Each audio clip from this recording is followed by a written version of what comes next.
Tá sendo... Vai dar tudo certo, tá dando já, né? Meu nome é Simone Oliveira e estar aqui nesse palco, nesse teatro, para mim é um momento cheio de significados. Eu sou uma santista que foi para o Rio de Janeiro com 17 anos para poder estudar sobre cultura. Eu fiz produção cultural e com a graduação e depois fiz um mestrado em cultura e territorialidades na UF. Infelizmente, é uma instituição que agora está sofrendo um ataque aí de desmonte. Mas está aqui agora, nesse lugar, inaugurando um evento que se pretende pensar sobre cultura, economia criativa, práticas sociais. É muito importante para mim, porque mostra que a gente reconhece a nossa produção na cidade e a gente está se propondo a refletir sobre isso, né? Isso é importante, a gente não precisa mais necessariamente sair daqui para poder fazer esse tipo de discussão e se reconhecer. É um momento oportuno também, né, que a cidade aí está na iminência de receber um evento grande, que se pretende uma cidade criativa, sediar um evento grande da Unesco, né, como uma cidade criativa, e alargar também um pouco esse conceito, né, o que é economia criativa, o que é cultura. E eu digo isso porque eu coordeno atualmente uma iniciativa do Instituto Procomum, que chama Colaboradora, que a gente se propôs a fortalecer jovens que têm negócios sociais com impacto da área criativa. E a gente foi começar a mapear essas pessoas. A gente tinha 25 vagas e recebemos 80 inscrições. Isso só de jovens até 35 anos. Jovens que muitas vezes não se reconheciam enquanto empreendedores, nem entendem necessariamente o que é um negócio com impacto social, criativo, mas que estão fazendo e movimentando a cena da cidade, da Baixada, reunindo milhares de jovens em busca de fruição cultural, e que precisam ser incentivados a continuar fazendo isso, reconhecidos, valorizados, e se fortalecer enquanto grupo é fundamental para começar esse reconhecimento e essa busca por incentivos. A gente tem essa mesa aí com esse tema sociocracia e diálogo, né? Também estou querendo saber o que é sociocracia.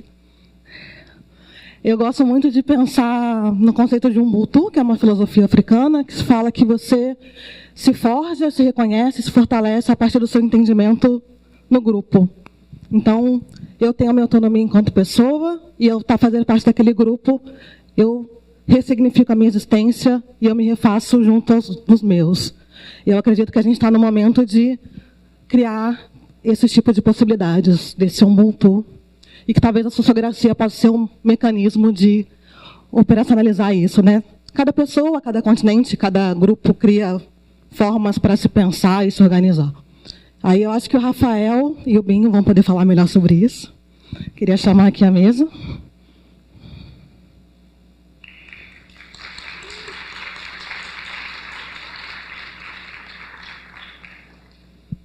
Bom, fazer as apresentações aqui. O Binho Perinoto, aqui à minha direita, é um poeta, articulador cultural, atua como consultor e assessor em projetos e políticas culturais para o setor público e população em geral. É pedagogo pela Unesp e pós-graduando em cultura e plano de ação. Atualmente está gerente de fomento e formação cultural na Fundação Cultural de Jacareí. Integrante das redes Fórum das Artes, do Litoral, interior da Grande São Paulo, a FLIGSP, da Frente Estadual de Cultura, da FEC, e dos Pontos de Cultura. Obrigada, Binho. E o Rafael Oliveira, facilitador de processos colaborativos e circulares de organizações, coletivos e comunidades. Treinador de sociocracia, governança dinâmica e pesquisador do viver em comunidade. O seu interesse é em contribuir com a estrutura sem hierarquia, a autenticidade, o ritmo e a coerência nos processos grupais. Vamos começar aqui com o Rafael. Boa noite. Primeiramente, queria parabenizar o Danilo e todas e todos que tornaram possível um evento como esse, em especial em tempos tão difíceis, que eu sei que aqui ninguém larga a mão de ninguém.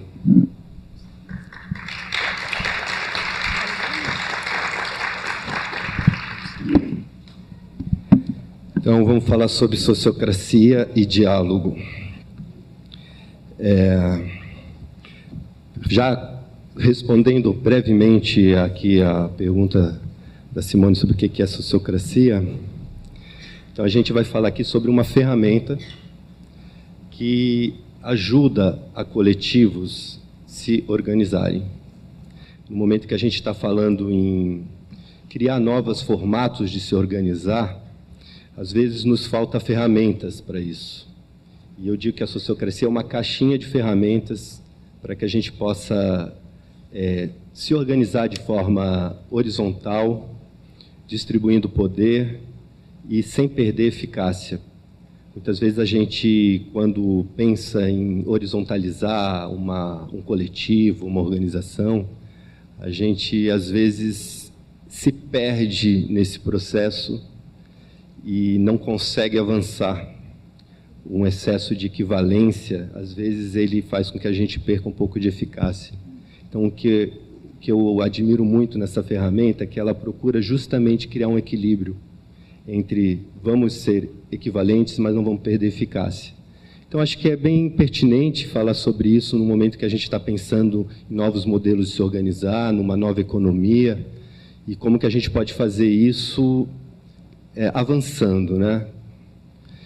E achei bastante feliz a ideia de juntar sociocracia e diálogo numa mesma mesa. E aí aqui eu trouxe uns slides, eu vou pedir para quem está apoiando aí para passar para o próximo, por favor.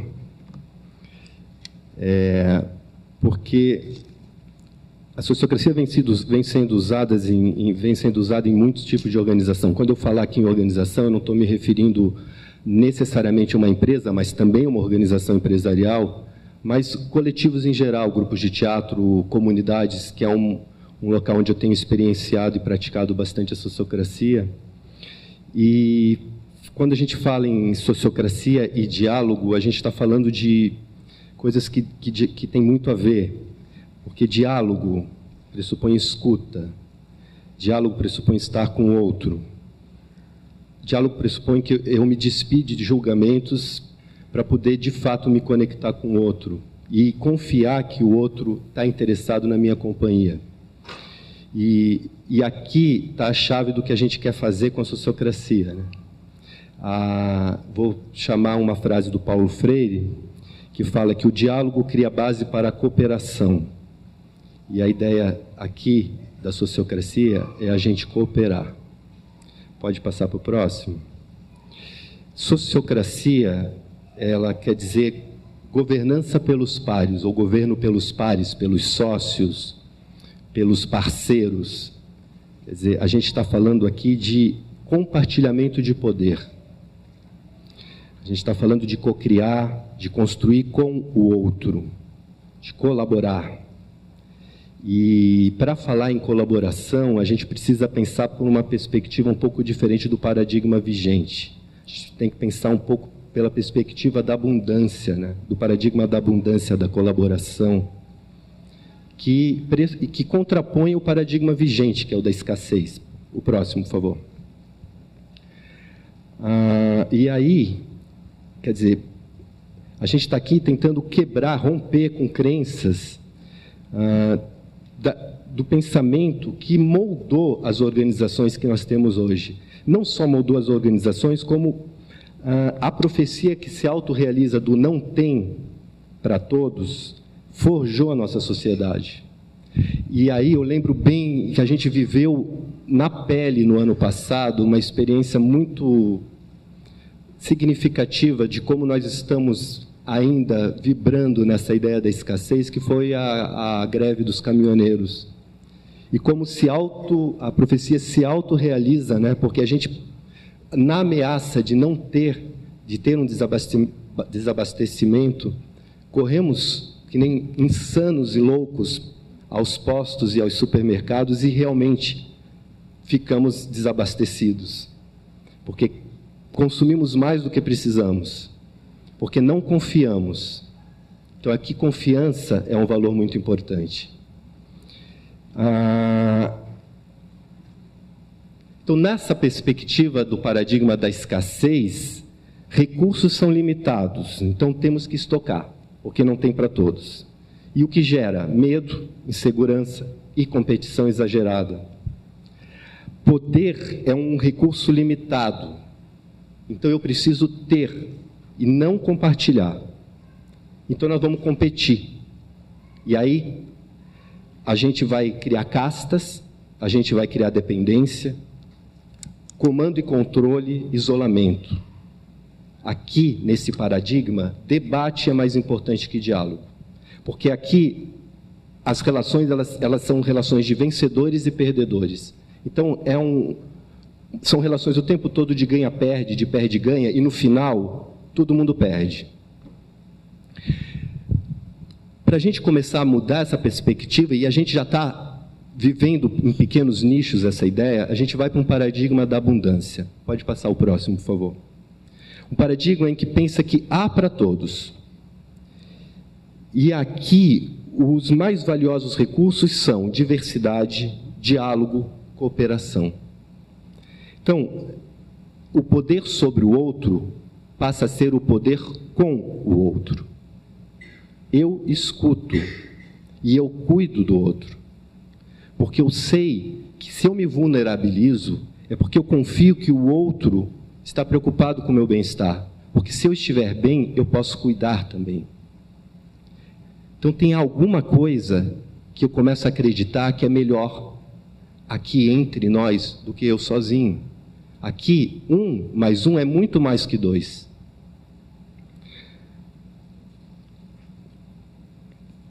Passa o próximo, por favor.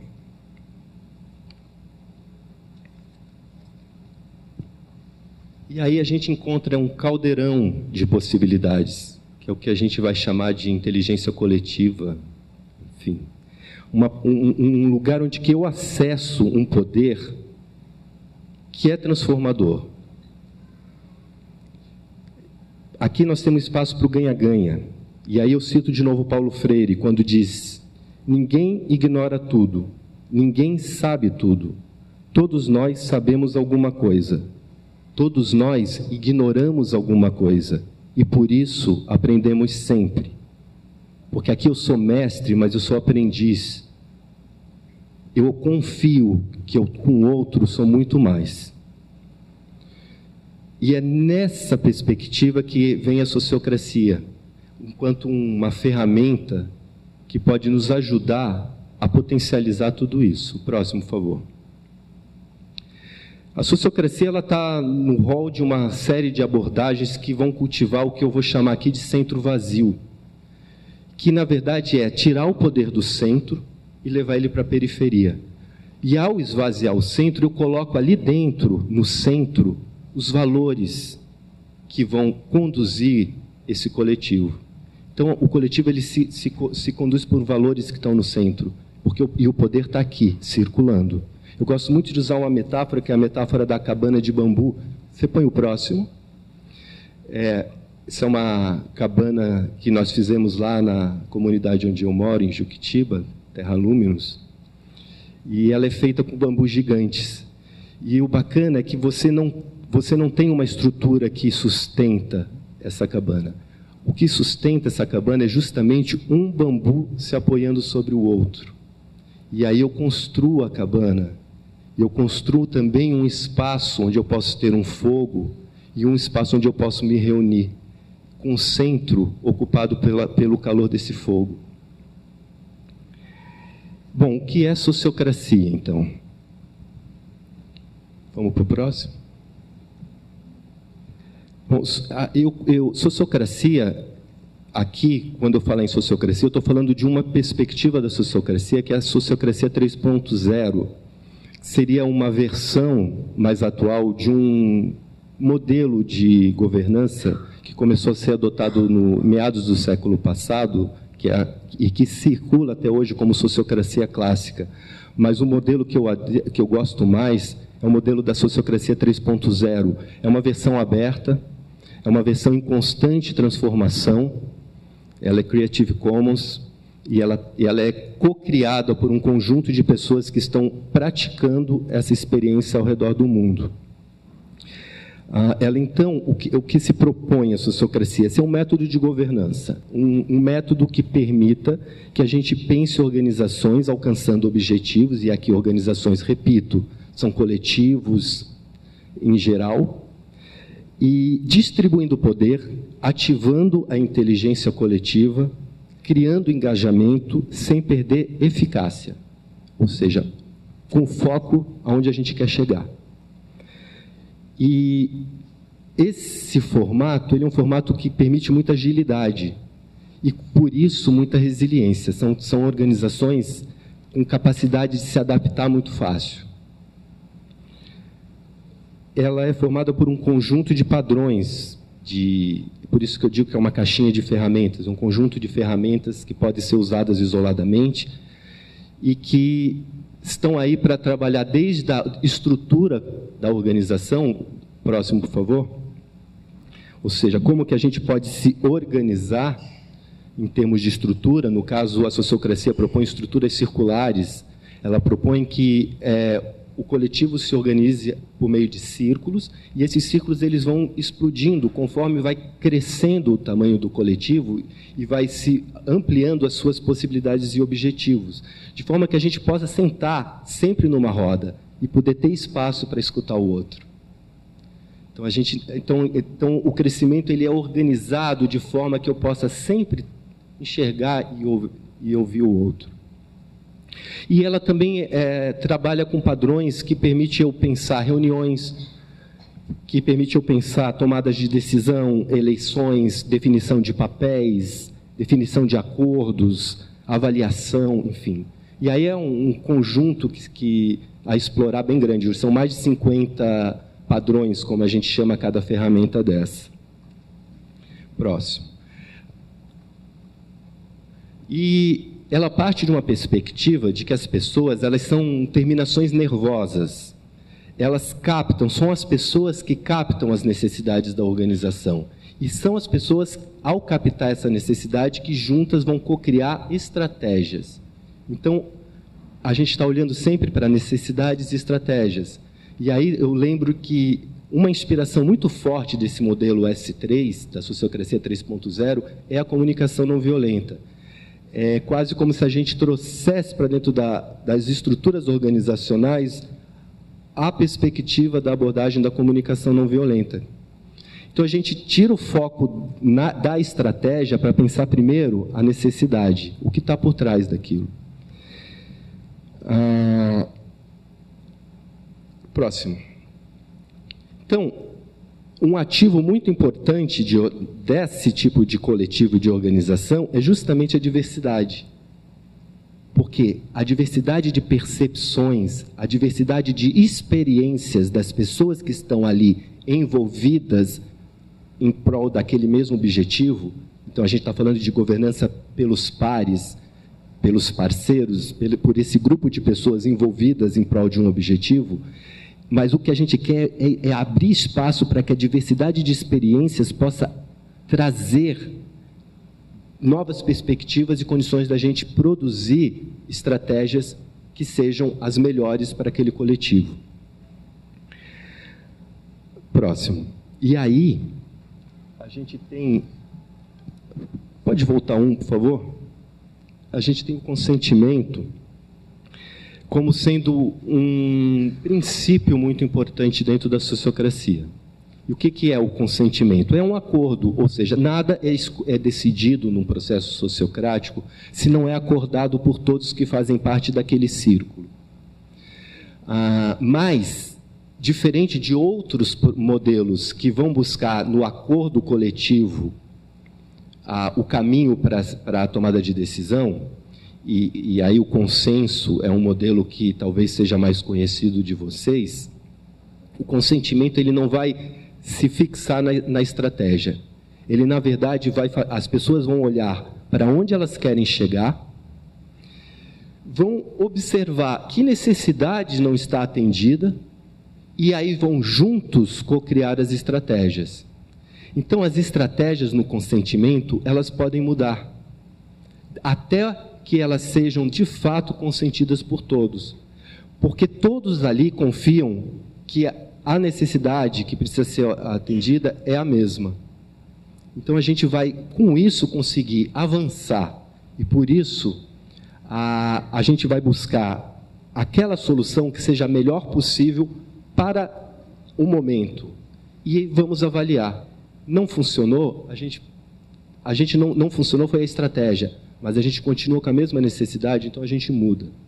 Então, ela traz um pouco mais de relaxamento para os processos de tomada de decisão, diferente do consenso, que bloqueia, porque ele está preso à estratégia. O próximo. E aí, isso traz eficácia, porque a gente não perde o foco no objetivo. Então, enquanto a gente continua fixado no onde a gente quer chegar, se a estratégia não funcionou, a gente muda, mas a gente está junto no coletivo, no objetivo. E o próximo. Porque a gente está buscando soluções que sejam suficientemente boas para o momento e seguras o suficiente para serem tentadas. O próximo. Um outro princípio muito importante na sociocracia, então, é o princípio da transparência, porque informação é um recurso de poder valiosíssimo. E aqui, se a gente está falando em equivalência, ou seja, de que todos que estão em volta daquele círculo, todos que têm que tomar uma decisão, têm igual poder na tomada de decisão, a informação ela precisa ser a mais transparente possível. Então, na sociocracia, todos têm que ter acesso o máximo possível à informação, para que estejam em equivalência na tomada de decisão. Confidencialidade na sociocracia, ela tem que ser consentida por todos.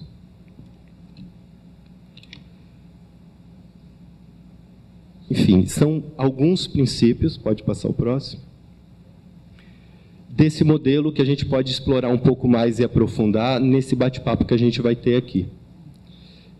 Eu trouxe alguns pontos de provocação para a gente poder, conversando, aprofundar. Mas o importante é pensar que diálogo e colaboração são valores fundamentais para que um grupo de pessoas possam ativar a inteligência coletiva. E aí eu fecho com Paulo Freire, que disse: é decidindo que se aprende a decidir.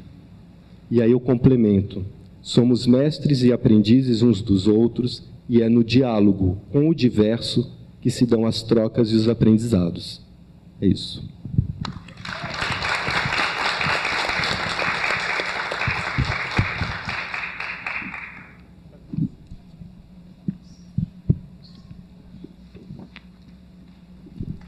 Boa noite.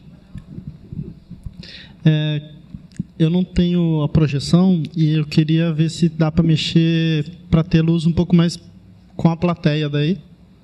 Pode ser? Que eu mesmo não estou conseguindo ver vocês direito. Tem mais de um holofote aqui. Vocês estão me vendo bem, eu não estou vendo ninguém.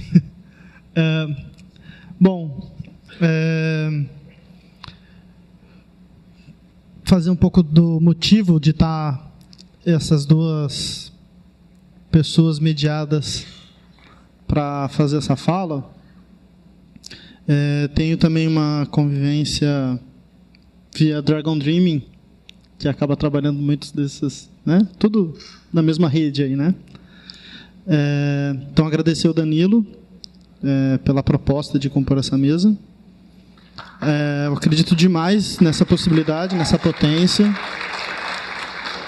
Agradecer a oportunidade, inclusive, de promover mais um encontro meu com o Célio. Estamos na lida há um tempo. Bom revê-lo.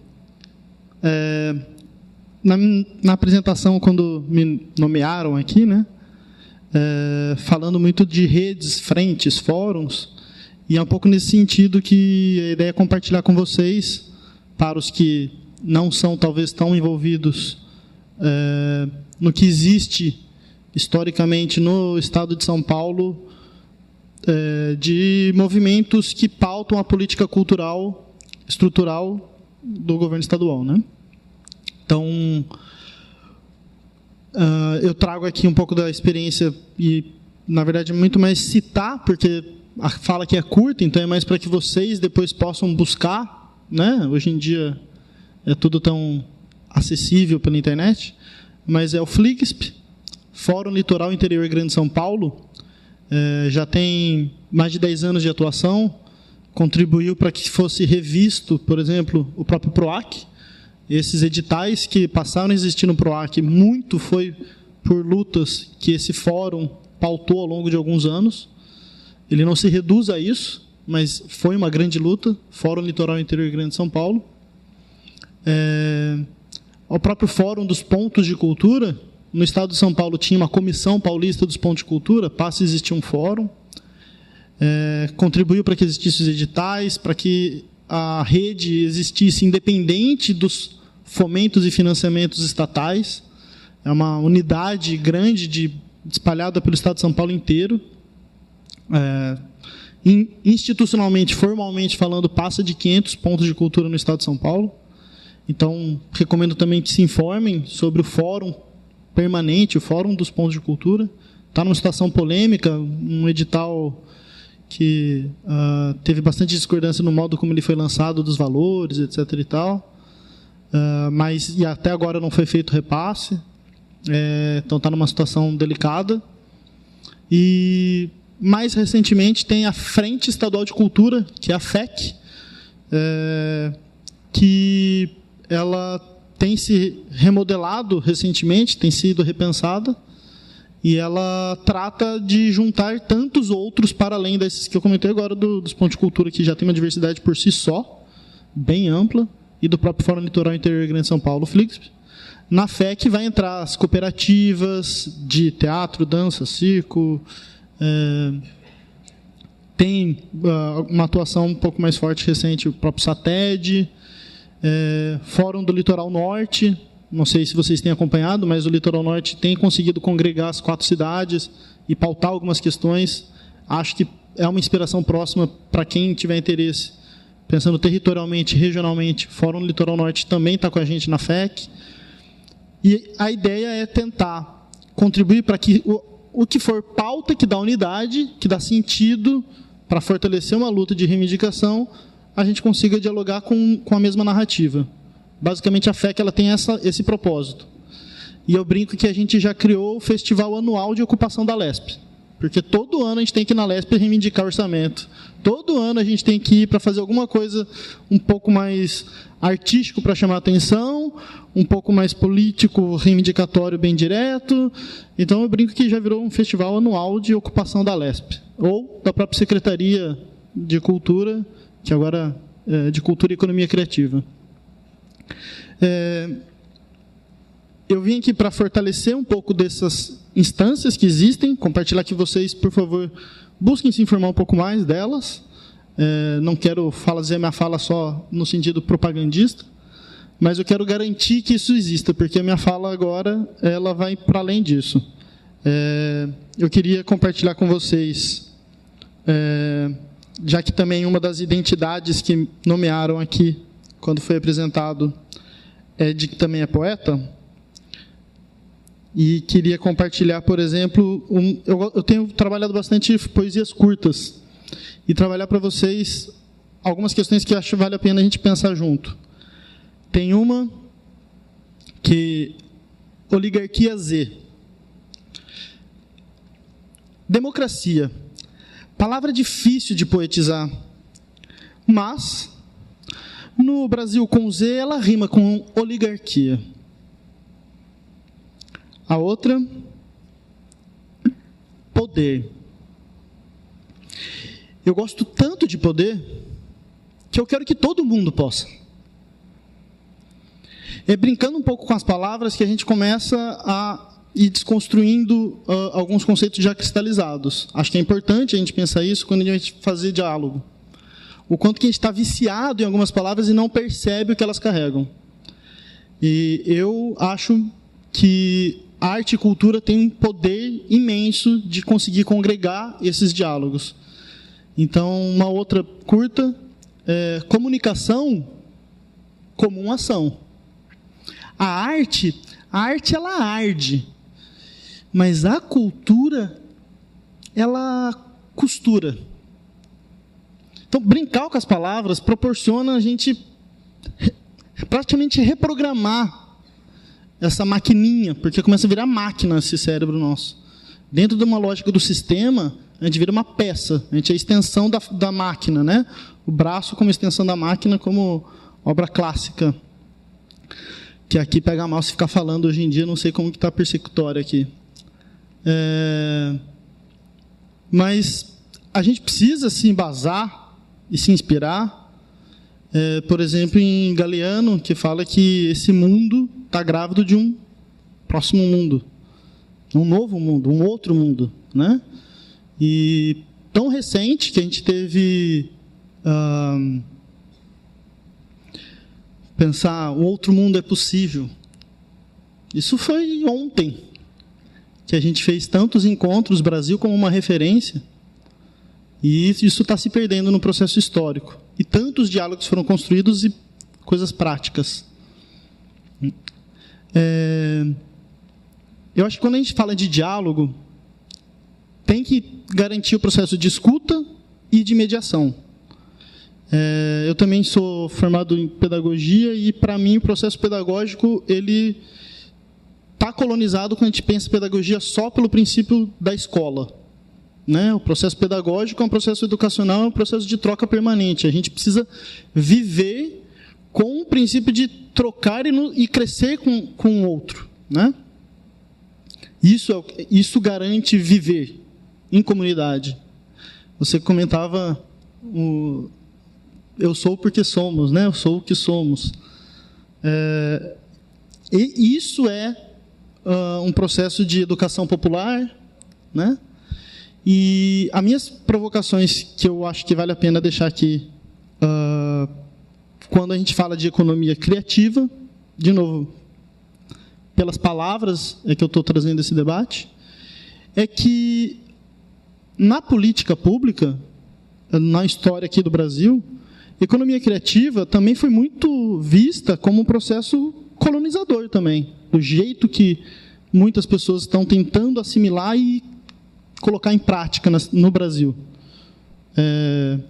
Por uma lógica de como foi definido em países onde, para alguns que estão nesses países, na disputa civilizatória, criou-se alguns conceitos que fazem sentido.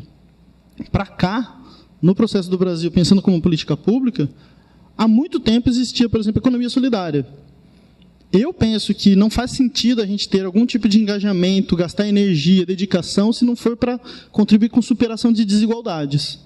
Então, se a economia criativa que a gente vai discursar, a gente for diminuir tanto a potência que existe em criatividade e ela servir para mais do mesmo, para a concentração de riquezas ainda, ela não é criativa em nada, porque talvez ela é criativa de marqueteira, de dar uma fachada para algo que é o mesmo sistema capitalista explorador. Então, a gente precisa pensar num diálogo que supere essas desigualdades. E a economia solidária é muito isso, e se já teve tanta fragilidade nos últimos governos anteriores a nesse nem existe secretaria, né, de economia solidária. Mas são princípios, são valores que eu acho que se a gente não está atento numa lógica civilizatória do que a gente está construindo de diálogo, a gente vai definhar. Esse contexto que estamos vivendo, essas redes que eu participo, fóruns, frentes, você me avisa do tempo, tá? A gente já está compreendendo que não faz sentido, por exemplo, a cultura fazer a mesma hashtag do que a gente já faz o festival anual permanente A cultura não é mais só a cultura contra os cortes na cultura. Isso é muito pouco. Isso a gente já fazia. O contexto piorou. Os cortes que a gente tem agora, foi anunciado cortes, por exemplo, na educação.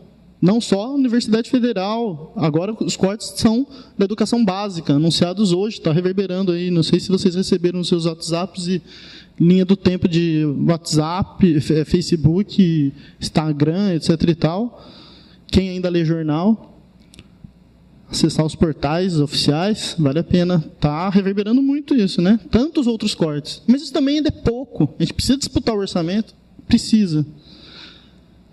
Mas a disputa do que é cultura e a disputa da necessidade do diálogo real, porque Rafael trouxe uma questão recente, que foi da greve dos caminhoneiros, por exemplo, e a gente está numa mesa aqui, tentando dialogar com vocês, mas uma lógica ainda, nesse primeiro momento, mais de disposição, né? Mas o quanto que foi difícil construir diálogos durante esse processo eleitoral recente. Foi muito comum, muito mais fácil desfazer amizade, romper qualquer diálogo com alguma outra pessoa,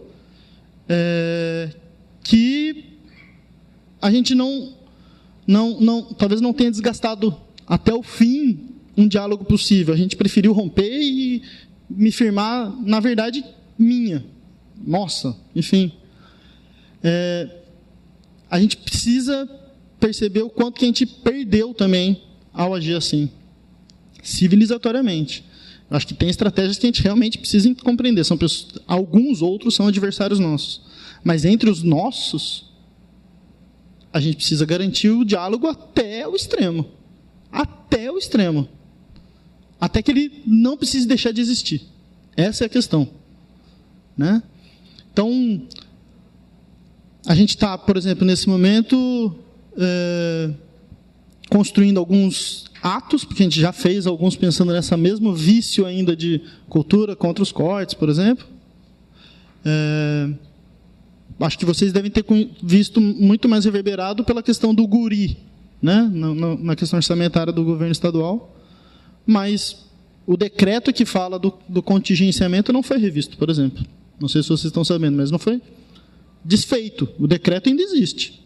O que está é de boca. Formalmente ainda tem esse contingenciamento, um corte enorme. O que adianta a gente ficar falando desse corte se os caras na política já desconstruíram? A gente fala muito de conselho. O conselho seria uma instância de diálogo. Eles foram lá e fizeram o conselho deles, numa lógica autoritária, numa lógica dos clássicos deles. Nomearam quem eles quiseram, não se fez um processo eleitoral. E tanto tempo tentando construir com as gestões anteriores, tentando, Sistema Nacional de Cultura, Sistema Estadual de Cultura. No Estado de São Paulo não tem Sistema Estadual de Cultura, não tem Plano Estadual de Cultura.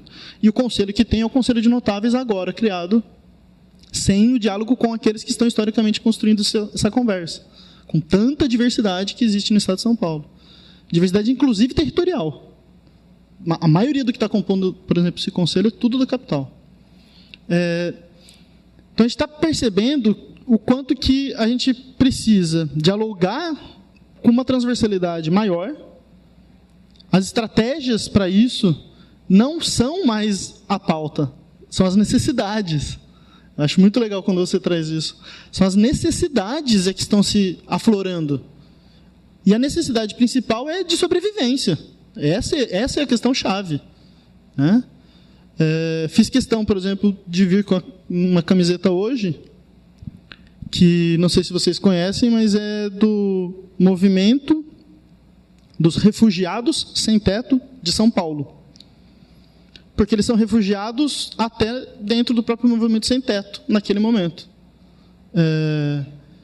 Então, com uma dificuldade de inserção, de diálogo, não só pela questão da língua, mas por xenofobia, por preconceitos, por desconhecimentos, enfim, e por necessidades vitais. As pessoas que estavam lá em São Paulo, ou que vieram de outros lugares e estavam em São Paulo circunstancialmente, num movimento que tem um caráter progressista e transformador, não conseguia acolher os refugiados. Então, eles tiveram que criar um movimento à parte para lutar com as suas necessidades que eram próprias.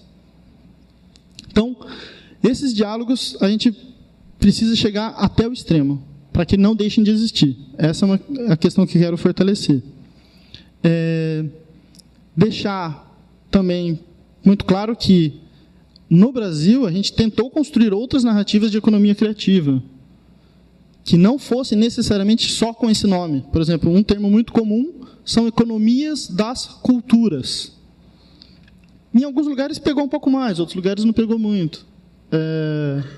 Aproveitar a presença do Célio, reforçar. A gente tentou trabalhar, por exemplo, o conceito de economia viva, dentro do programa Cultura Viva, tinha um outro princípio, que era aquilo que já é feito, as trocas que existem, que já tem uma potência, vamos dar vazão. É outra coisa do que se tenta estabelecer pelo criativo. Agora, o criativo ele pode ser muito transformador, desde que ele, de fato, esteja engajado em visar uma transformação social, não só por um princípio da economia, sem ser economia entendida como uma questão de sociabilidade, né? É um dos modos da gente setorizar para compreender a nós mesmos. A economia é uma das ciências, mas ela está vinculada a tantas questões das humanidades. E aí, minha última palavra que eu quero trabalhar aqui é o próprio conceito de identidade. Algumas questões identitárias que temos necessidades para nos firmarmos no mundo e que muitas vezes a gente prefere fortalecer aquelas que, de algum modo, são positivas. E muito me preocupa quando a gente, por exemplo, não se identifica com tantas outras mazelas que, a princípio, não nos atingem diretamente. A gente precisa se identificar com essas questões, né? Um experimento que eu fiz na época da faculdade foi... ainda não estava tão forte o Facebook e nem existia Instagram naquela época. Mas, num dos trabalhos, inclusive de Paulo Freire, era a obra que a gente estava trabalhando, a gente, no final do trabalho, projetou várias fotinhas que as próprias pessoas da turma tinham publicado nos seus perfis. Então, todo mundo era muito bonitinho, muito sorrindo, tal, né? Fizemos essa projeção no final para, meio que um agradecimento para todo mundo. E depois saía da projeção em slides e ia haver uma exposição de fotos. E todas as exposições de fotos eram com uma certa questão, vou resumir, de desgraça, de conflitos pesados entre nós, seres humanos. E algumas outras fotinhas dessas pessoas que elas tinham publicado na rede social, com montagens, com elas estando naquela situação. E aí a gente provocou. Vocês se identificaram com vocês sorrindo ali e vocês não conseguem se identificar com essas outras fotos. Talvez colocando o rosto de vocês aí, vocês conseguem se identificar um pouco mais.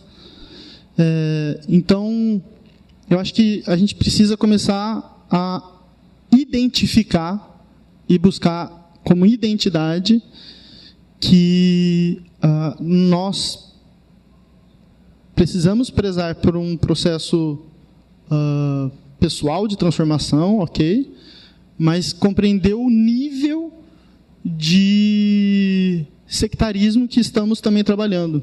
E nisso também, obviamente fica meio jargão, mas do egoísmo dentro disso tudo. Egoísmo, assim como o capitalismo, ou socialismo, ou qualquer ismo, o egoísmo também é um movimento ideológico. E a gente não percebe isso.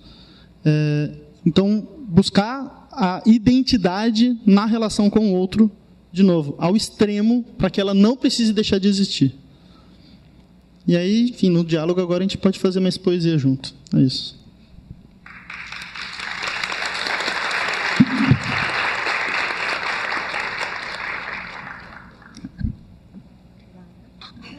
Bom, Alô? Queria agradecer ao Binho, ao Rafael, e começar aí essa rodada de perguntas.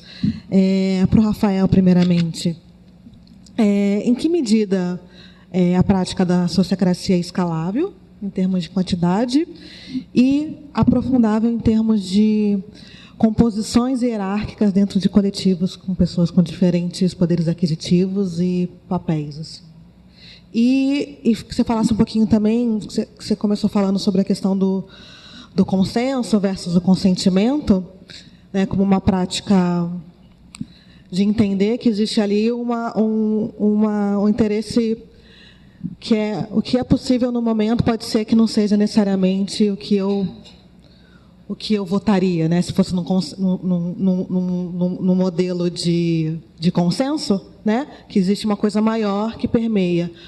Mas como trabalhar o consentimento quando, às vezes, as prioridades das pessoas são diferentes, né? A prioridade do que as pessoas podem entender para o grupo, inclusive, podem ser diferentes. Queria que você falasse um pouquinho sobre isso. E perguntar para o Binho, nos coletivos que você participa, como que é esse modelo de gestão? Vocês conseguem incluir a sociocracia como uma das práticas? E complexificar um pouco mais essa questão do diálogo e a tolerância, né? É uma crise pessoal minha, o limite do diálogo, quando a parte da voz vem com uma narrativa de não existência de reconhecimento de um outro corpo, né? Se a existência é o princípio básico da luta, como você estava colocando, né? Como conseguir manter a fala quando um falante vem como ver negação da existência do outro? Como que a gente pode lidar com isso? Ok. Primeiro, alô? Primeiro, sobre a questão se é escalonável, como que ela é escalonável. Então, a proposta aqui, justamente, é trabalhar em círculos que se subdividem a partir da quantidade, do tamanho deles também. Então, é possível uma grande organização, e tem exemplos de organizações no mundo que trabalham isso, ou partes de organizações. Inclusive, está acontecendo uma experiência, estava acontecendo, eu perdi um pouco o contato esse ano, na Itaipu Nacional, ano passado, de introduzir sociocracia em alguns setores. E o que se faz como você trabalha em círculos, você trabalha quase como grupos de trabalho, enfim, a partir de um conjunto de objetivos comuns, aquelas pessoas estão reunidas e aquilo vai se ampliando. E no desenho sociocrático, você tem representações desses grupos que vão atuar junto a grupos maiores, digamos assim. Então, você tem o círculo central, o círculo geral, e os círculos operacionais, digamos assim. Então, você consegue escalonar a partir desse modelo.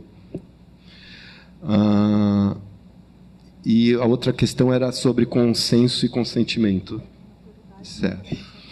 Então, a diferença é justamente porque o consenso hoje ele trabalha em cima da estratégia. Então, todos os conflitos inerentes aos interesses colocados ali acabam sendo colocados e engessados por uma estratégia. Então, estratégia aqui pode ser uma ação específica, um projeto específico, ou como um projeto vai ser executado, e aí, se você não tem o acordo de todos para que aquilo siga, aquilo é bloqueado. E no consentimento, a gente sai do foco da estratégia. A gente vai voltar para o foco da necessidade, confiando que, se todos estamos ali em torno daquela roda, é porque a gente, com os nossos princípios e valores no centro da roda, ou seja, um círculo tem um objetivo, e só estamos aqui sentados em volta desse objetivo porque todos consentimos em algum momento que é isso que a gente quer fazer. Então, se isso está claro, a gente vai olhar para as necessidades que não estão atendidas. E aqui, dentro de uma organização ou de um círculo, o que seria isso? Eu tenho uma realidade que eu quero alcançar, o objetivo, e eu tenho uma realidade atual. A diferença entre o que eu quero alcançar e o que eu sou é onde emergem as necessidades não atendidas. E aí, consentidas que essas são as necessidades não atendidas, a gente abre um espaço para cocriar. Então, a gente está falando aqui em colaboração, em cocriação o tempo todo. Então, não é mais a sua proposta. Tanto que o que a gente fala, o primeiro passo é a proposta, às vezes, ela nasce de alguém.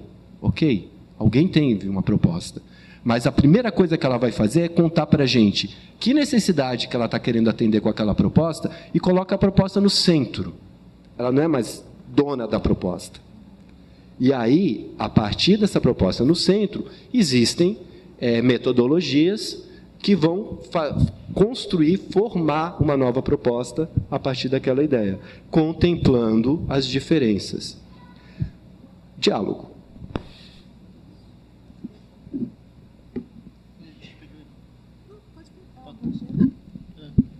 parecia que ia forçar o cabo aí.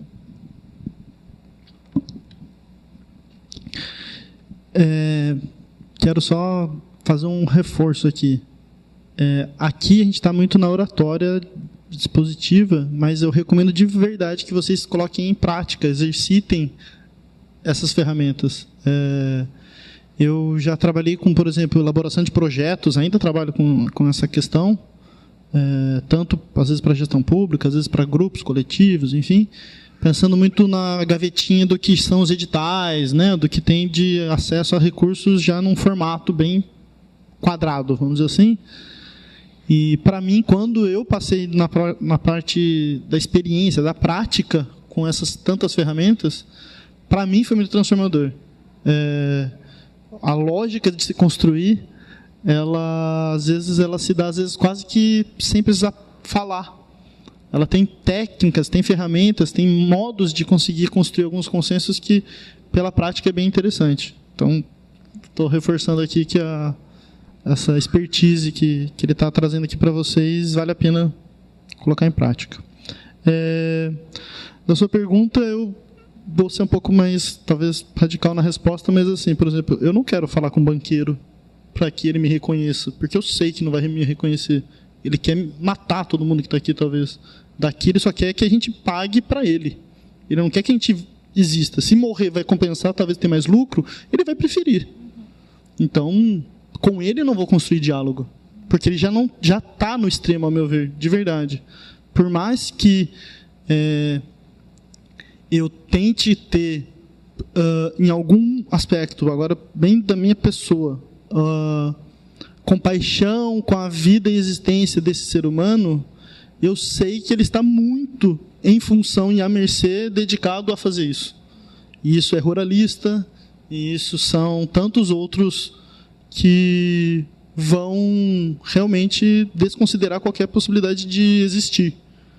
Então, para esses que não querem ter processo de reconhecimento da nossa existência, não é com eles que eu estou falando de conciliar diálogos. É os entre nós mesmos. Entre nós somos base. A gente tem a dificuldade se a trava de não enxergar o outro tiver entre os pares. E essa seria a grande dificuldade.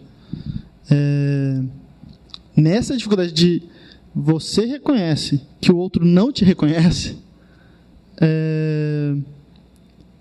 o processo, pelo menos nos movimentos que a gente faz parte, é tentando construir uma lógica coletiva ao máximo. E essa ferramenta, enfim... Porque, por exemplo, vou dar 2 exemplos. Tem o movimento cultural das periferias, lá da capital. Também recomendo vocês verem as pautas e as ações que eles têm realizado já dos últimos 4 anos, pelo menos. Eles até viabilizaram existir a lei lá na cidade, com financiamento, enfim. O movimento cultural das periferias, eles vão ter a prática deles, que, pela trajetória deles, tem um posicionamento por necessidade, mais firmado, que alguns vão entender como radical. Mas há uma necessidade deles se imporem para serem escutados em muitos dos espaços, porque, historicamente, não são levados em consideração. A gente tem uma frente estadual de cultura, a gente tem movimentos que têm uma abrangência, um mapa cultural de abrangência estadual. E, muitas vezes, tantos interiores, às vezes a gente chama de interiorzão, não conseguem acesso de estar presente, então já estão excluídos e são, às vezes, invisibilizados. Eles não são, às vezes, nem vistos, não são nem consultados sobre uma tomada de decisão. Então, tem proporções. O Brasil tem uma tradição racista, sexista e tantos outros comportamentos excludentes muito fortes. Para além deles, dentro dessas redes que eu estou comentando, tem também a questão territorial, muito forte. Então, são as organizações que compõem essas redes que têm que, muitas vezes, se firmar, mas não é necessariamente confrontar.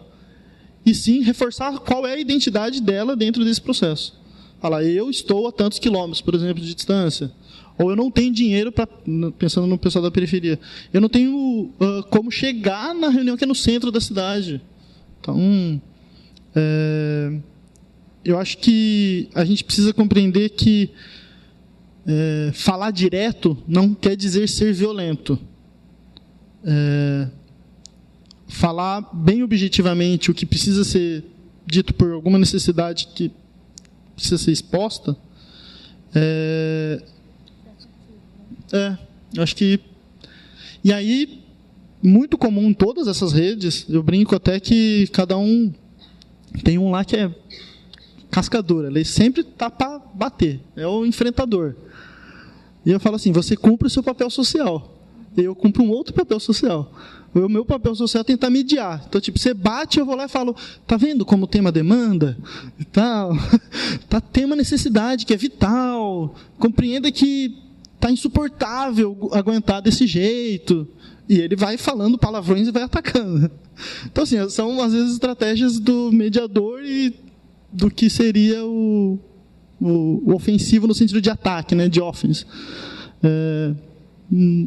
Então, assim, acho que a grande questão que a gente precisa estar atento é muito mais com o perigo de dar poder para aqueles que invisibilizam as existências. Acho que a diferença é que esse cara que se impõe, ele está lutando pela sua existência, não pela inexistência do outro, né? Acho que essa é a grande questão. Aí tem a clássica que é a resposta do oprimido, né? Não confundir a ação do opressor com a resposta do oprimido, né? Nesse caso seria isso.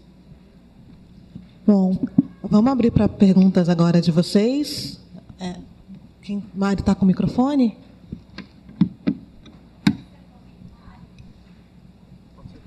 Pode. Tem como diminuir um pouquinho a luz de frente aqui para a gente poder enxergar a plateia melhor? Para tá ligado, né? rolar um diálogo mesmo. Acho que é o projetor. Posso falar? Meu nome é Keren, tudo bom? Eu sou economista, faço mestrado na Unicamp e moro no Guarujá, atualmente. Sobre essa questão, né, de diálogo, aí eu fiquei meio estimulada para comentar algumas coisas, porque eu acho que a gente está num espaço, num evento também, que está pensando um pouco sobre, de certa forma, assim, como mudar o mundo, né? E eu acho que quando a gente fala disso, a gente não está falando de questões físicas propriamente, né? Embora envolva uma relação com a natureza, né? Outras formas, mas ela passa por novos seres humanos, né? Novas pessoas, novas formas de pensar. E se a gente não vai passar por uma questão de assassinar todas as pessoas que pensam o contrário, então eu acho que, obviamente, a gente vai ter que dialogar. Então, acho que o diálogo, ele é uma condição, e até um diálogo muito maior do que só, porque eu acho que a gente está acostumado, hoje a gente está muito nas redes e tal, e a gente está acostumado com um tipo de debate muito confrontativo. E eu acho que esse diálogo, pelo menos que eu estou entendendo, ele é até maior do que só falas, né, do que uma conversa. É de realmente estabelecer uma conexão, um contato com pessoas, né? E aí você coloca, até a mediadora também, né? Essa questão de, pessoas que estão querendo nos matar. Mas daí eu acho que a gente tem que separar, assim, que talvez foi o que o Binho colocou um pouco, né? Quem são essas pessoas que, de fato, talvez tenham essas armas, estejam dispostas, estejam ordenando isso, estejam articulando ou no poder de disseminar essa ideia? E quem são as pessoas que talvez sejam até as pessoas atingidas, mas que estão confusas sobre isso e que estão assumindo um diálogo raivoso.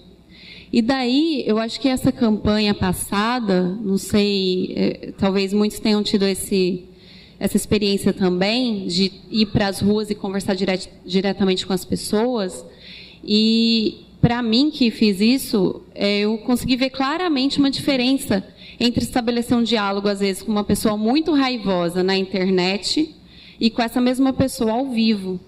E eu percebi que, se a gente voltasse a um diálogo mais constante, a um estar mais constante com as pessoas, não só em momentos, né, chaves, ou como pessoas que de fora venham e façam um discurso pontual, a gente conseguiria, na troca de ideias, na convivência ali, talvez influenciar bastante as pessoas a pensar de uma outra forma, né? A rever seus valores, ou a fazer parte de novas vivências que elas possam ter para construir novos valores, novas ideias, novas práticas. Então, eu só queria comentar isso, não tenho muito uma conclusão, assim, na verdade. Obrigada.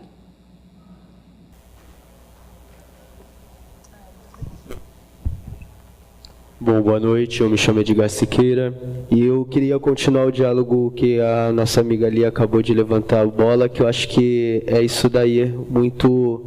A gente tem que ter uma noção clara de que existe sempre essa dicotomia de oposição dentro dos diálogos, né? E a internet, ela, acho que por colocar a pessoa menos exposta ao olhar no olho, ao vivo essa relação, as pessoas se sentem mais à vontade a aflorar esse lado mais perverso do ser humano.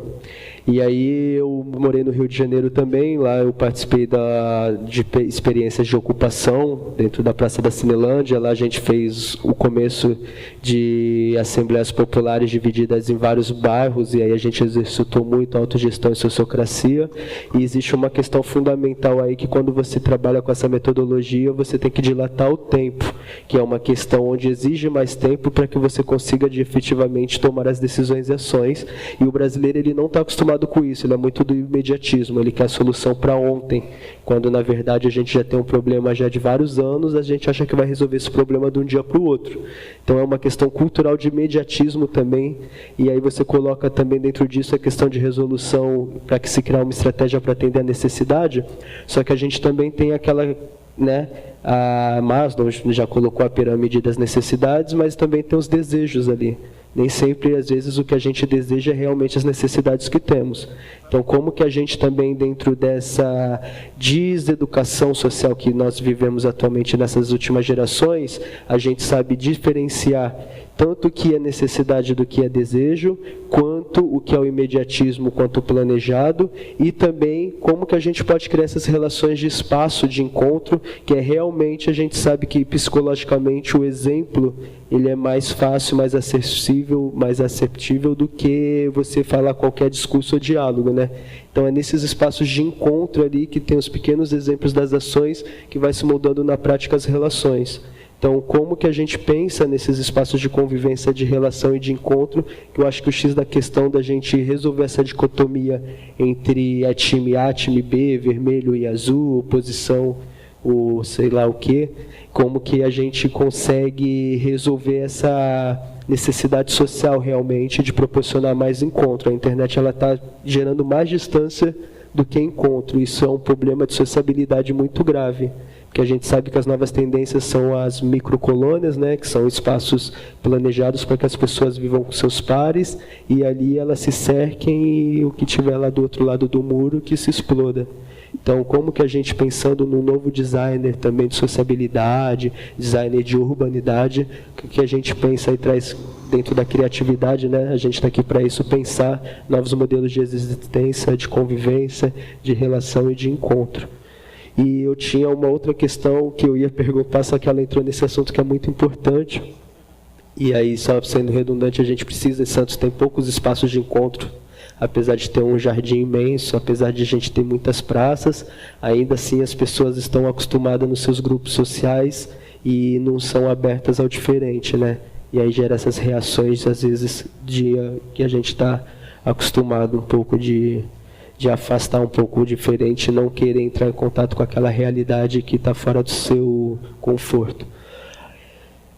E a pergunta principal que eu ia fazer, eu falei da Assembleia, a sociocracia, a questão do tempo, né, a questão do imediatismo, e dentro da cultura, dos modelos também programáticos, como que a gente consegue, a gente sabe, dentro dessa união um pouco de sociocracia, a gente teve exemplos, né, dos solos de discussões, que demorou uma demandada de tempo, muitos anos que agora estão sendo desconstruídos, e a gente teve alguns exemplos também que veio, como a Lei de Acesso à Informação e a Lei da Ficha Limpa, que também veio um pouco, né, nessa dinâmica de diálogo com a sociedade, de várias questões, debates, até entrar num consenso e se efetivar uma ação propositiva como a Lei da Ficha Limpa, como a Lei de Acesso à Informação, que acredito que foi umas 2 leis bem avançadas que a gente tem, fora todos os retrocessos que vêm de cima para baixo. Então, como a gente consegue esses espaços de encontro para formular mais leis propositivas como essa, que a gente possa forçar e não só reagir ao que está vindo de cima para baixo, mas que a gente também seja uma sociedade propositiva. Começar a falar, né? Você quer começar, Rafa? Pode ser, vou pegar 2 ganchos do que ele falou, um sobre essa questão que sempre vem à tona de, poxa, mas parece que vai levar tanto mais tempo para a gente tomar uma decisão.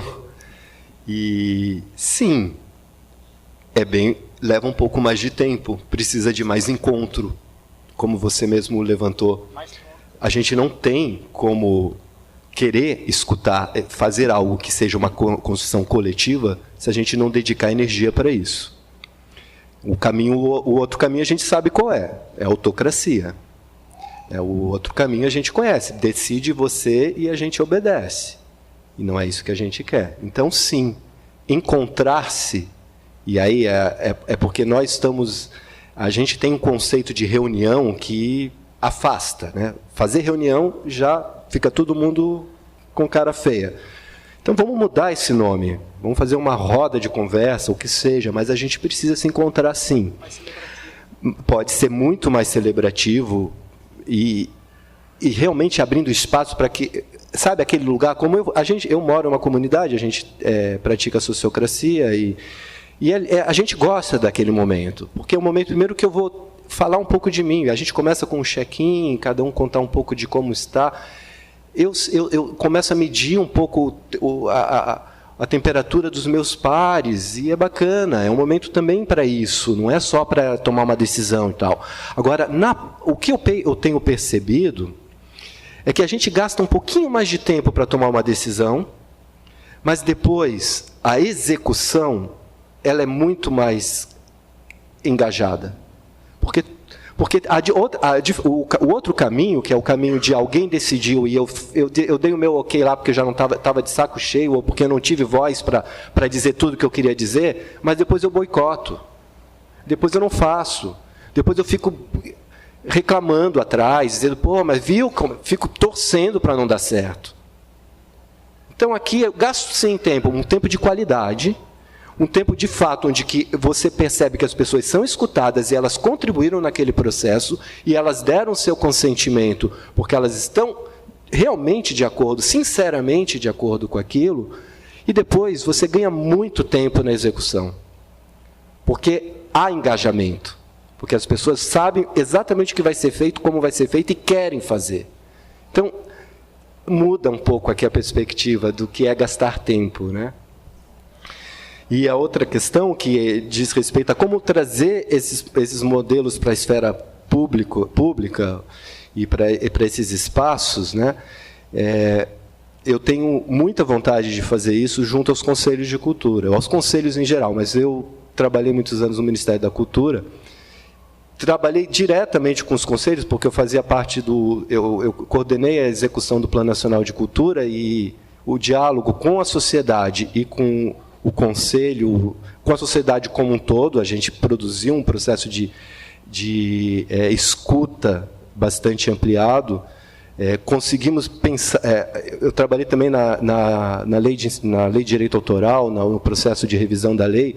Foi onde a gente fez o nosso primeiro processo de consulta pública, um pouco mais abrangente, porque tinha escuta, mas o que foi bem melhorado com os planos com o PNC, porque a gente, naquele momento que a gente desenhou, a gente não vai só pedir para as pessoas dizerem o que elas querem, a gente vai deixar elas dialogarem. Então, a gente construiu um processo de consulta pública em que você tinha lá o histórico do diálogo, e era quase uma rede social ali, né? As pessoas falavam e umas discutiam com a outra, era isso, né? Com o Murilo e toda aquela equipe linda da cultura digital. Mas eu saí do Ministério em 2014 e o meu processo de transição foi justamente ir para as comunidades, e aí cheguei na sociocracia, eu já não estava mais no MINC, e tentei estabelecer um diálogo em 2015 com o Ministério da Cultura no sentido de trazer isso para o Conselho, mas a história vocês conhecem. E quem sabe a gente vai mudar essa história. E eu acho que é uma ferramenta muito poderosa para trazer eficácia para os conselhos de cultura e para os conselhos em geral, esses espaços de diálogo com a sociedade. Porque a minha experiência, quando eu acompanhei bastante as reuniões de conselhos no Brasil inteiro, inclusive, era que a gente era um escutatório, né? Um espaço onde as pessoas tinham para desabafar, para colocar as suas angústias, mas era pouco prático. Falta uma ferramenta que consiga colher isso e devolver, de fato, isso de uma forma mais prática. E eu acredito que a sociocracia pode ser uma boa ferramenta para isso. A gente tem que experimentar.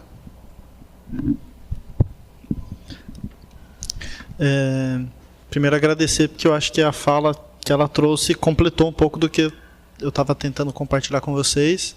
E isso é o processo colaborativo real. A gente está experimentando isso num diálogo, por mais que seja palco, microfone, enfim. Mas essa troca já é um exemplo do processo colaborativo. Fiz uma fala, teve uma escuta atenta, trouxe ampliado novamente, ressignificou, trazendo com mais clareza. Eu acho que esse que é o processo que a gente está colocando aqui. A gente precisa talvez até se hackear um pouco mais.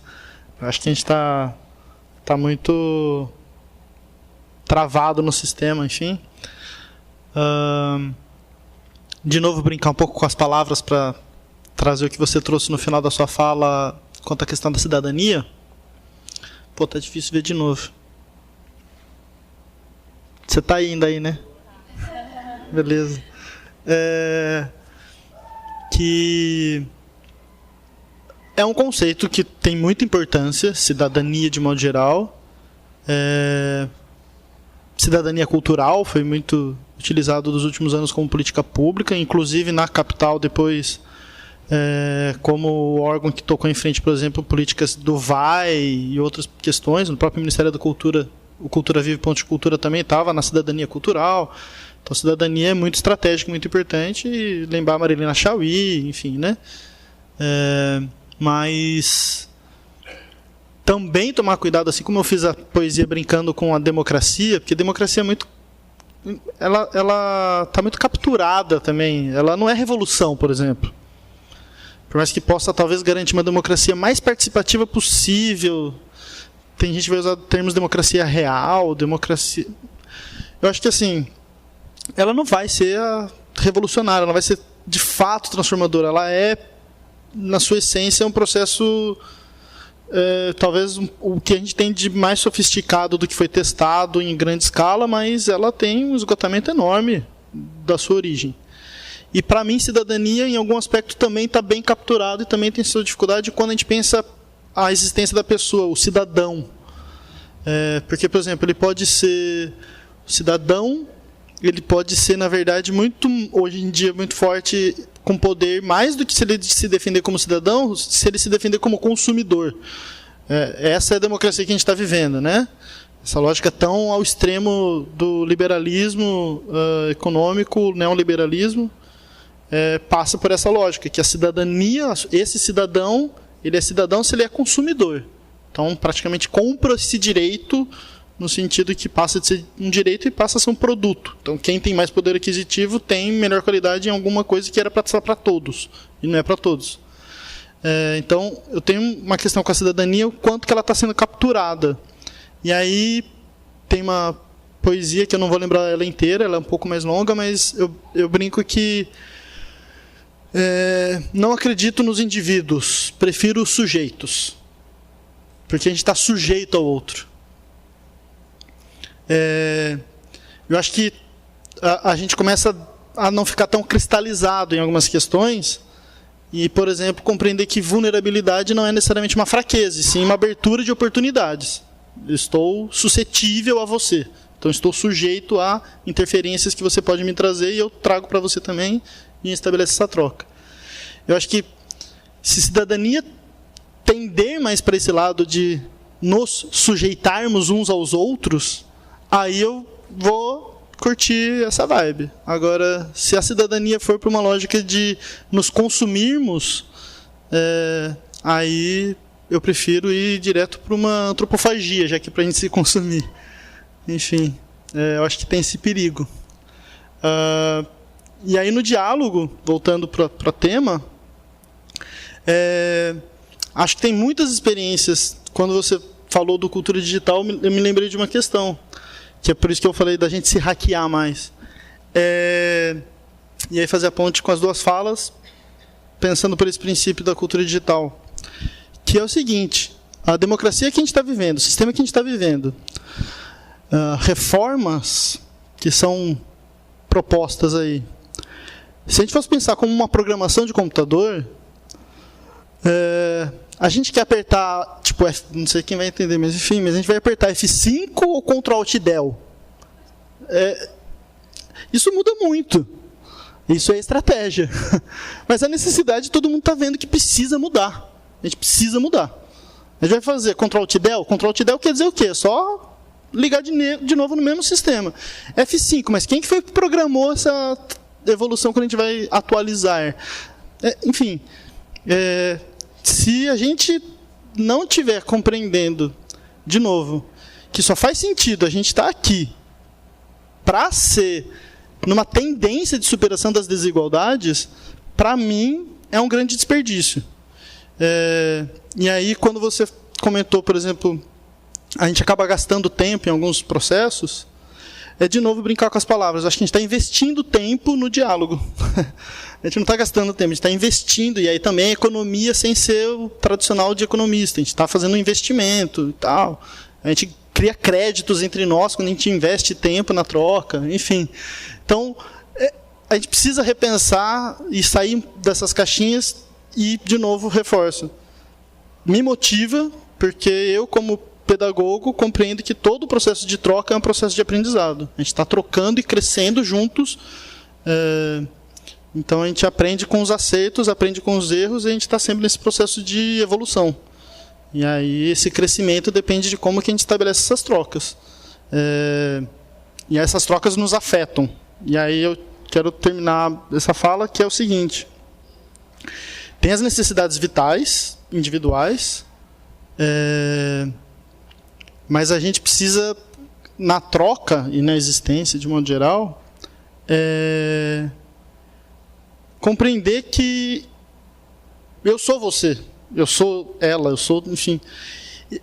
Eu não existo, não faz sentido ter uma compreensão que a minha existência termina nesse meu corpo até esse dedo, até essa extremidade.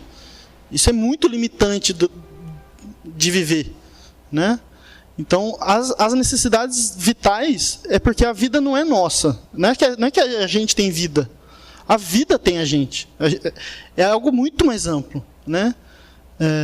E às vezes poetizar falando assim, a gente consegue dialogar até para pessoas talvez mais numa tendência mais bíblica, quando a gente fala isso. A vida vai além da gente. A gente precisa existir junto. Tem algumas questões que a gente consegue estabelecer quando a gente amplia, né, esses horizontes. Mas, na economia tradicional, sempre tomar um cuidado. Porque, sim, nos princípios econômicos vai ter o que é azul e vai ter o que é vermelho. E é importante a gente estar atento para não achar que vai existir um roxinho bonito nesse meio tempo aí. Esse roxinho bonitinho nesse meio tempo aí, eu, nesse momento, desconfio. Eu acho que precisa ter bem compreensão do que é uma economia vermelha e o que é essa outra economia azul. Acho que a gente precisa garantir não cair no discurso do roxinho bonitinho. Eu não me agrada esse ursinho carinhoso na cor roxa querendo falar por nós. Eu acho que tem que tomar esse cuidado. É isso. Vou novamente agradecer ao Fábio e ao Binho por estarem presentes. Eu acho que a gente tira dessa troca, aí, o ponto talvez de interseção, é isso, né? Acho que eu volto um pouco para o começo, quando eu entendo que a minha decisão imediatista que me favorece pode não... Se não vai favorecer ao grupo num ambiente, numa escala mais profunda, isso também vai me favorecer em alguma medida, né? Daí o sentido de consentimento. Bom, boa noite. Queria chamar o Danilo para chamar a próxima. Tinha mais uma pergunta. A gente está com tempo. Pode, Danilo? Pode? Vamos lá, vai. Agradecer a benevolência do organizador. Obrigado, Danilão. Meu nome é Fábio, Eu sou biólogo e eu quero duas perguntas bem simples. Eu conheci o Binho hoje, no Museu do Café, e um prazer ter uma pessoa que tem um sobrenome que produz muitos frutos, né? Pereiras e Oliveiras, né? Acho que é muito forte essa tua herança aí familiar. Genial. Na poética da fala do Binho, ele começou a exposição oral dele falando da força da palavra, e ele só falou um não durante toda a fala dele. É o não diálogo, o exemplo que você deu com um banqueiro, né? E eu fiquei pensando aqui, como é que é... Eu nunca conversei com um banqueiro. O mais perto que eu tive de um banqueiro foi um funcionário de um banqueiro, que é o Eduardo Saron. Que não sei se as pessoas conhecem. É o presidente da Itaú, do Fundação Itaú, que é um cara... Com ele eu já conversei. Então, exatamente. Então esse não teu, assim, mexeu lá na parte cultural, porque eu conversaria com esse banqueiro, deixando bem claro que eu acordo todo dia da minha vida para um dia não ter mais banco. Eu quero que ele me reconheça como uma palavra não é adversário, mas uma pessoa que acredita num movimento diferente, que hoje o nome de hoje, o neologismo, né, a criação de um nome para facilitar o ponto de vista conceitual, que é a sociocracia. Então, assim, esse não teu me parece é o que a gente vai conversar depois, e você vai falar agora para mim. Lá no show do Rapa, que a gente vai 1h junto, lá do show do Falcão. E pro Pereira Oliveira, é assim, a gente tem uma sociedade hiperjudicializada. A judicialização da sociedade está à enésima potência. Né? Alguém tem que ter culpa de alguma coisa. Por que as coisas têm que ter culpa? E quando a gente tem que ter sociocracia, a culpa é partilhada também. Então, eu gosto muito da ideia da sociocracia, porque por que errou? Como é que é o companheiro aqui da frente, eu esqueci o nome dele aqui da frente, que fez a pergunta do tempo. Ele fez o Edgar perguntou dessa coisa da questão temporal, né, para as pessoas que acreditam em Deus, é fácil. As coisas acontecem no tempo de Deus, não é? Exato, por isso que eu só ressalvei. Então, assim, dentro da sociocracia, como é que é essa coisa a gente debateu isso lá, eu faço política há 19 anos, formal, eletiva, democracia representativa, essa bobagem, essa bullshit que é a democracia representativa, um dia a gente fala sobre isso. Mas como é que é essa coisa da culpabilidade e lidar com o fracasso da decisão sociocrata? É isso que eu te perguntar. Comigo ele falou que vai conversar depois. Hã? Mas eu quero saber também a resposta. Eu não vou no show do Falcão. Também quero. Fala aí. Sim. Então, vamos tirar primeiro a ideia de fracasso daqui, né? Quer dizer, o grupo... E vamos olhar para aquela que é a estratégia que é boa para nós naquele momento e segura o suficiente para ser tentada. E o que acontece muitas vezes é que, quando a decisão está difícil de ser tomada, porque já existe um sinal de fumaça de que algo pode não dar certo, a gente vai pensando a gente já coloca a avaliação junto. Como que a gente vai cuidar de olhar para isso que nós estamos decidindo juntos, de forma a garantir uma boa avaliação e, inclusive, concluir que ela precisa ser alterada. Então, estratégias para cuidar disso por exemplo, diminuir um prazo de avaliação daquilo. Vamos, então, avaliar daqui a 3 meses e criar critérios. Existe um princípio na sociocracia que é o melhoramento contínuo. Então, a gente tenta, porque, ao tentar, a gente vai errar e aprender com os erros. Então, é não ter medo de errar. Então, não tem culpa, porque a gente vai tentar e vai errar. Mas a gente está de mãos dadas nesse erro, a gente está topando esse erro junto porque a gente sabe que se isso acontecer, a gente vai ter um grande aprendizado e a gente vai poder melhorar. Então, acho que passa por aí o processo. Ok? Só uma curiosidade rapidinha, você já tentou jogar blockchain com sociocracia? Oi, desculpa? Blockchain com sociocracia. Não nesse sentido. A gente montou uma moeda lá internamente no nosso coletivo e eu não sei se vai te responder, mas a gente distribui os recursos de uma forma sociocrática usando uma metodologia que a gente criou, em que tem um pouco dessa pesos e contrapesos, né, não existe um banco central. Não sei se isso te responde, eu não sei se eu entendi bem qual é a lógica que você está trazendo, mas a gente pode conversar sobre isso depois. Antes de passar aqui para o Binho, eu sei que a gente já está fechando depois disso, né? Eu queria convidar vocês a entrarem no site sociocracia.br, que é um site construído por um coletivo aqui no Brasil, que traduziu uma série de textos e traz vários estudos de caso e experiências de sociocracia acontecendo, e pessoas que podem estar perto de vocês e que podem apoiar, se houver interesse dos seus coletivos de trabalharem com isso. Então, fica o convite para experimentar, fazer uma experiênciazinha aí dessa metodologia junto ao coletivo de vocês. Obrigado.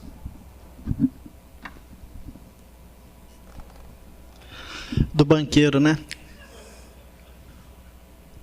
Primeiro começar essa resposta falando um pouco de outra prática que eu tenho.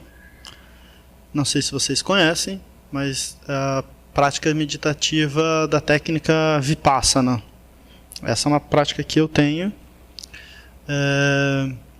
E tem, ao final da prática do Vipassana, o que se chama de meta, que não é meta de planejamento, como eu estou acostumado a fazer nas planilhas do dia a dia. Não tem que estar vinculado ao objetivo nesse sentido, enfim. O meta é quase no sentido de desejar um amor profundo para todos, por todos. Então, nesse caso, até mesmo o banqueiro acaba entrando nessa minha meditação diária. Então, acho que é bom dar essa resposta primeiro, começando assim. Só que, na divisão de classes e no conflito das classes, em algum momento, as vidas, que já existe esse conflito nesse momento, mas conforme elas vão se acirrando, e eu acho que essa é uma situação atual muito forte, as questões estão se acirrando,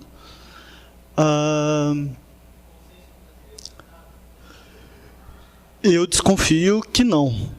Mas eu torceria que seria lindo se fosse sim. Mas a experiência histórica vai dizer, de modo geral, em grande escala, que não tende a isso, senão não estaria, talvez, Trump e Bolsonaro nesse momento.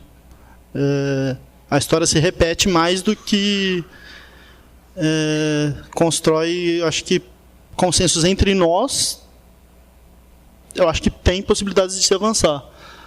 Acho que entre esses que geram vícios de ganância ao extremo, a tal nível de uma distopia, eu desconfio que estão se lixando para a gente estar aqui hoje nesse momento, inclusive. Então, eu não me preocupo em dizer, de novo, eu não tenho por que tentar construir um diálogo, porque na minha percepção, eu não acho que nesse nível de uma pessoa se comprometer com o tempo de vida dela, da existência dela, tá ali dedicado a ser um banqueiro, ali com orgulho, ou algo nesse sentido, essa pessoa de fato tem noção do quanto de gente está morrendo justamente por conta dele estar defendendo com unhas e dentes esse sistema econômico do qual ele está se apropriando de vidas em grandíssimas escalas. São milhões de pessoas morrendo porque ele está ali. Eu acho que ele não tem noção. Ele tem essa informação, mas eu acho que ele não tem noção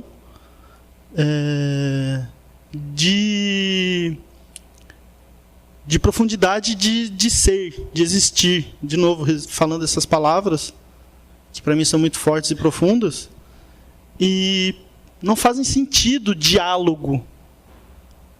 Porque ele já escutou, ele já sabe, ele já leu, ele já falou. Só que é uma realidade muito distópica e que não se estabelece relações por diálogo ali. Ele vai se afetar muito mais com quebra de bolsa do que com quebra de crânio. Ele não se preocupa tanto com isso. Ele preocupa mais com a quebra da bolsa do que com a quebra de crânio.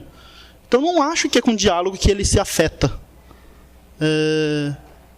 Infelizmente, na ruptura ao extremo, seria até romântico e bonito se fosse pelo consenso em tal nível.